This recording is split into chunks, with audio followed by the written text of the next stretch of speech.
I don't think I'm that likable. You got 400,000 followers because people hate you.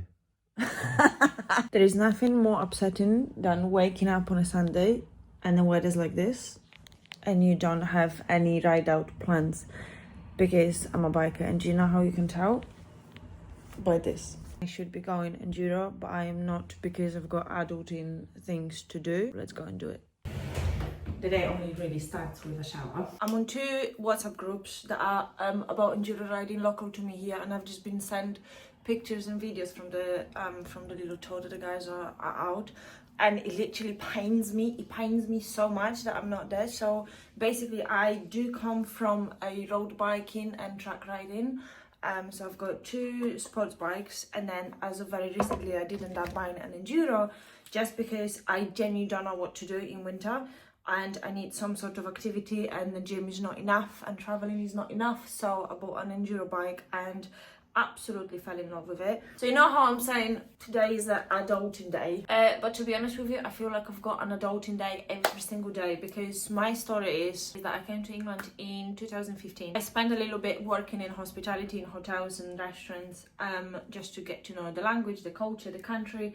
And then I quite quickly moved to work in advertising and branding industry for like big agencies, and that was my career for the past 9 years basically. The last 2 years of my full-time job, I started creating motorcycle content, and that content blew up because obviously my experience from like branding and advertising industry really easily translated, and plus, you know, I just really like making content. I used to do film photography before as a hobby, and I used to do content for that, and that was always doing really well. So when I got my motorcycle license and I started riding the bike, it was quite natural to me that I started making content, but I didn't think much of it. So now we're looking 2.5 years later, and I've got a combine of nearly 500,000 followers across all the social platforms. So I've done a lot of brand deals and brand briefs, and then I was lucky enough that in February this year I saved enough money and everything was going well enough for me that I actually stepped down from my full-time position as a manager, just left the corporate world. So where I am now is I am trying to figure out what the heck am I gonna do. Basically between February and now, I managed almost every month except for this month to actually meet my full-time salary,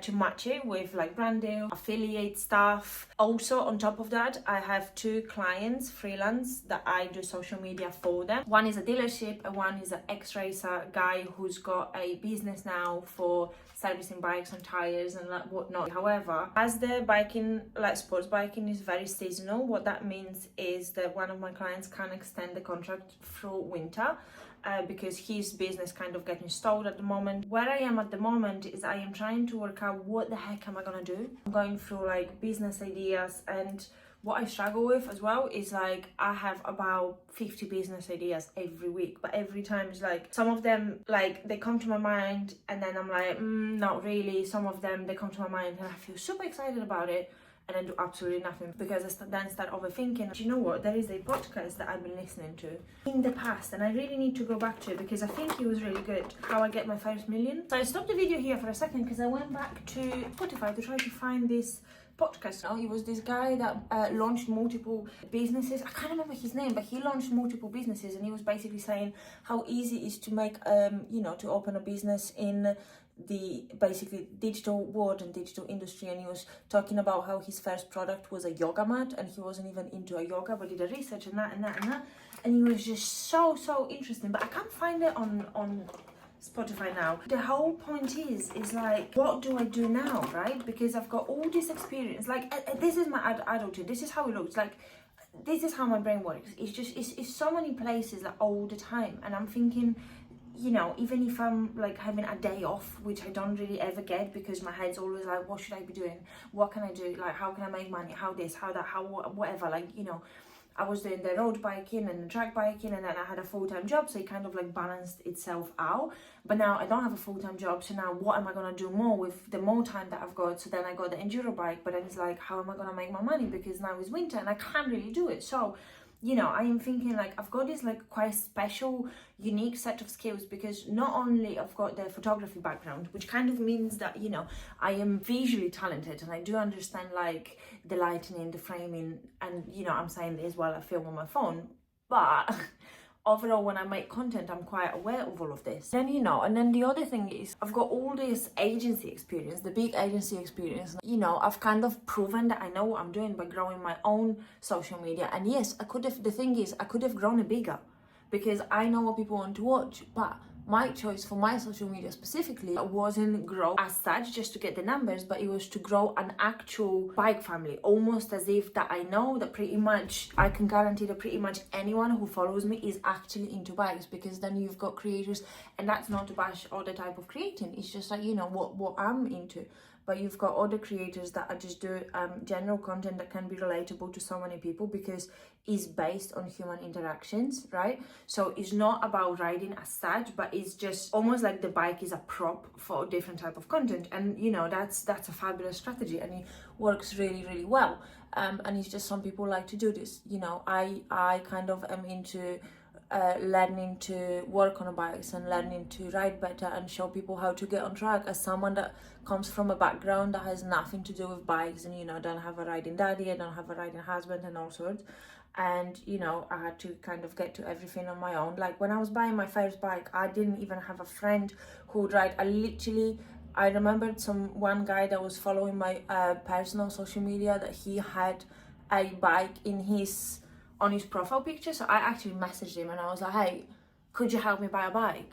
And this is what I was thinking about after, you know, doing a lot of research. And then he actually went with me to a Honda dealership and bought my first bike with me. So this is the level of how lonely it was for me at the very beginning. And I made it, so I kind of want to show people that they can do it as well. It's not as difficult as people seem to think, as I thought at the time. Now I'm thinking how I combine all of this, how I combine all this knowledge that I have, like the professional one, and how I combine my passion, and how the heck do I make a business out of it? And it's just something that I never, throughout the whole day, I never stop thinking about it, and it's constant. Do you see how I all of a sudden have an eyebrow?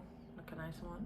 Crazy work. It'll be quite a late breakfast, but I don't know if you can see, my bike actually lives in the kitchen. Well, one of my bikes. The other two live in the garage, but there was just no space for the third one. We're actually quite into gym as well, which you can tell looking at him, can't really tell looking at me. So we've got a protein yogurt and protein oats and a couple of fruits. So people find it really weird, but we generally never eat together unless we're going out. But at home, because where he eats meat and I don't, and we like very different things.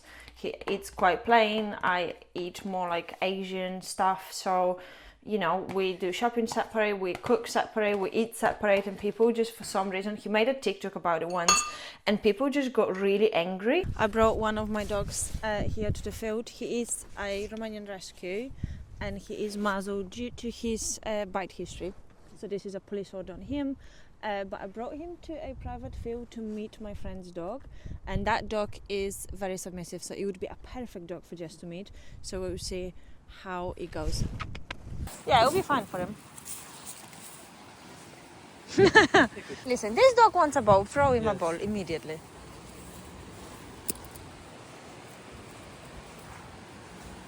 It's just like the least confrontational dog ever. This man just wants It's absolutely perfect dog to introduce other dogs to. Well, that went pretty well. So I am now home, and then I need to post content. I've posted on TikTok today twice actually, just because my recent video went viral. So that was 219,000 views, I think, since I posted yesterday. So every time I've got like a viral video, I then post a little bit more. And then I posted YouTube shorts as well. I try to post like daily or every second day. So basically what I do, I always try to have like a library of content, like a few drafts ready for when I don't feel very creative on like the weather shit and you can't really film anything. Some people recommend having at least a month in advance worth of content. I've got 5 3 of them are for sponsorships, so stuff that I owe to the brands that sponsor me, and I always try to like spread it out a little bit. I only work with people and brands that I really do like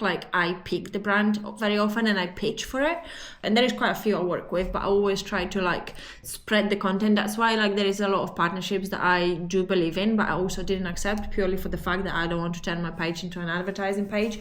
I think I'm going to post the getting ready.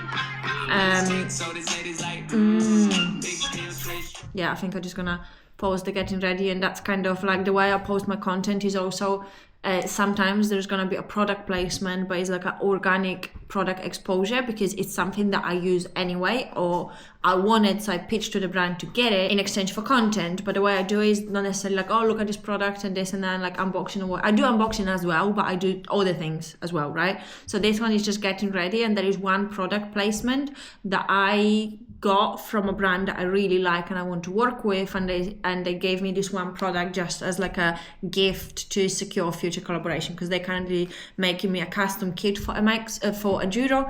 But then again, it's something that I would buy anyway. I feed the dogs, and despite me not eating meat, my dogs are actually raw fed. Come on, Wolfie.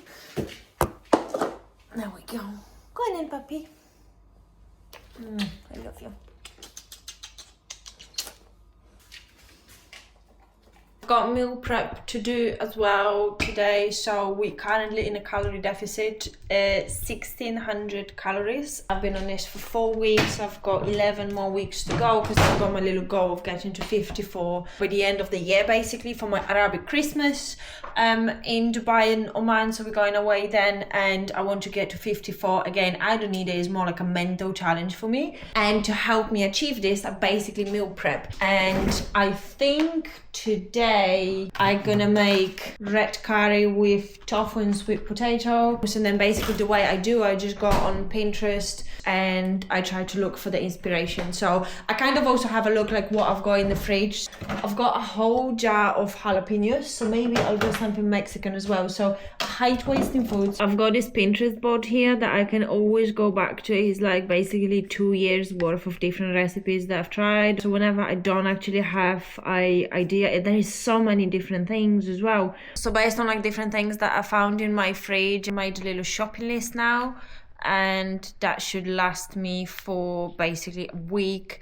But we've got a lentil spinach pasta, sweet potato red curry, Mexican tacos, and tofu fried rice. I'm gonna do the shopping now. Posh trip to Lidl as an unemployed content creator. So I did it to myself because I came shopping on a Sunday when it's full and full of children and it's so busy, and I absolutely hate it. Very poor planning on my part. Came back from a shop and as always massively overbought compared to what I actually needed, but look how actually healthy this all is. Do you know what, I'm not gonna lie, it's gonna sound horrible, but I actually feel superior every time I go to pay for my stuff and it's full of fruit and veg and like healthy stuff, and I look around and everyone's got like fucking buttered chicken and this kind of stuff. I'm like, ooh, look at me looking after myself. I mean, it's obviously a bold statement because I've got like ready processed microwavable rice, which probably is not the best for you. And you know, I could just buy like actual beans and then soak them in water and whatever, but instead, you know, I do pressure my time so much as well because I've got so little of it. All of this to do a meal prep, and then I ended up not having lunch, but now we have to go gym. So I actually always keep one of those in my fridge. And yes, they are processed, they're probably not the best for you, but for the days like this, rather than eat something naughty, I just have one of those. We made it. I'm not gonna lie, there is something magical about Sunday late afternoon gym sessions because it's quite empty, and then you know that everyone does days serious about their life and serious about their progress. And I can't even open the door because it's pull and not push. Ladies, take tips. That's what you need a man for, so you can be a gym princess, because why on earth would I ever do my own weights if my very amazing strong man can do it for me?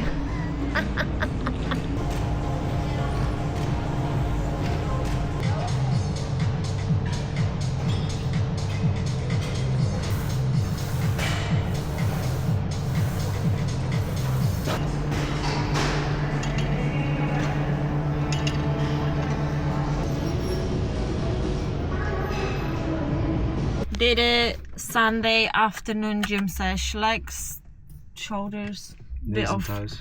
abs. It's now 6 o'clock. Still need to go home, meal prep, entertain the dogs, stretch. 7:30 in the evening, and the meal prep is going strong. And we've got a red Thai curry sauce with tofu and veg and sweet potatoes. So a little bit of carbs, a little bit of protein. It smells incredible. So I'm gonna eat that, and then that's gonna be another 2 portions probably. And that is my Sunday. And I am also still hoping to do the stretch, because I have promised myself that I will consistently for 3 months will stretch towards a split. I made my dogs sniffing boxes, so it's like boxes inside boxes filled with paper and treats. One for Jez, one for Echo. Look at him.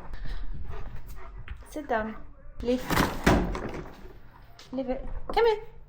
Good boy. Box for you. Box for you. What are we doing? What we're not doing is lying on a sofa. I'm just chilling, and we're trying to get the splits instead. How long are you giving yourself to do it? Initially it was a month, but since I'm already nearly a month. You wanted to learn the splits from scratch in a month. Yes. Are you alright? That was the idea. Yeah, I mean, yeah, certainly an idea. How's that working in practice? Yeah, very good. Yeah? I'll get there. I'd like to just go to sleep now, to be honest with you.